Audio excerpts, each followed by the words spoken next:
Most turn-of-the-century immigrants settled in America's big cities. The immigrants needed jobs.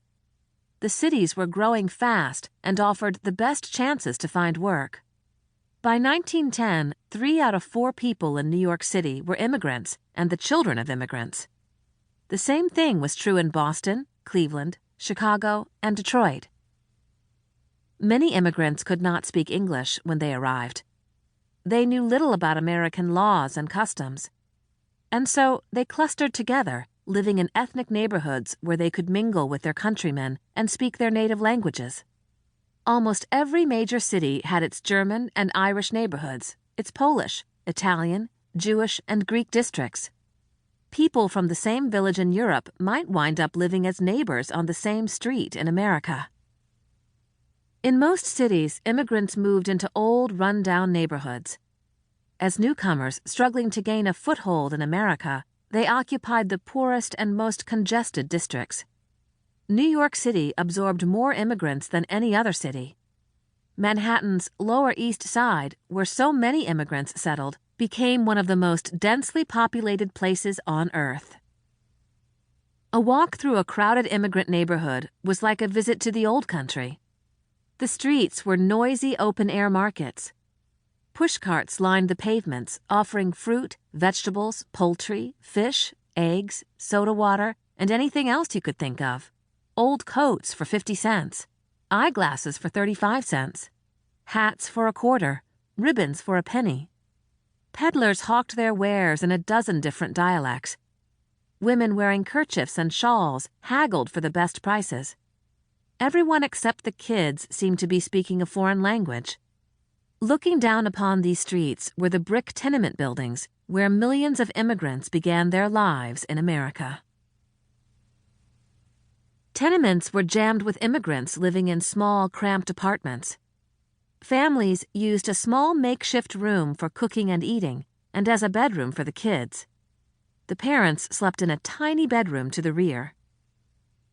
A more prosperous family might have 3 rooms, a parlor or living room, a kitchen, and a dark, windowless bedroom in between. The parlor often doubled as an extra bedroom, while the kitchen became the family's social center. In all tenements, the toilet or water closet was outside the apartment in the hallway of the building. It was used by at least 2 families. In older tenements, the individual apartments had no running water. Tenants fetched their water from a community faucet in the hallway on each floor. And yet many immigrants had grown up in the old country carrying water from a well. To them, an inside faucet with running water seemed wonderful. Leonard Covello has described his family's first American home and his mother's reaction to running water in the hallway. Our first home in America was a tenement flat near the East River at 112th Street. The sunlight and fresh air of our mountain home in Lucania, southern Italy, were replaced by 4 walls and people over and under and on all sides of us, until it seemed that humanity from all corners of the world had congregated in this section of New York City.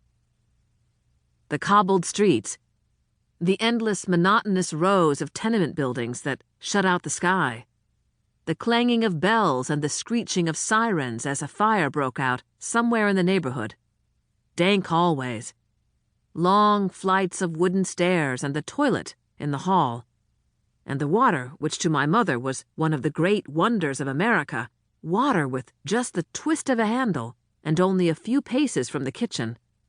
It took her a long time to get used to this luxury.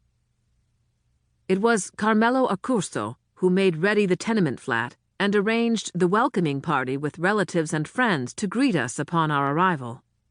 During this celebration, my mother sat dazed, unable to realize that at last the torment of the trip was over, and that here was America.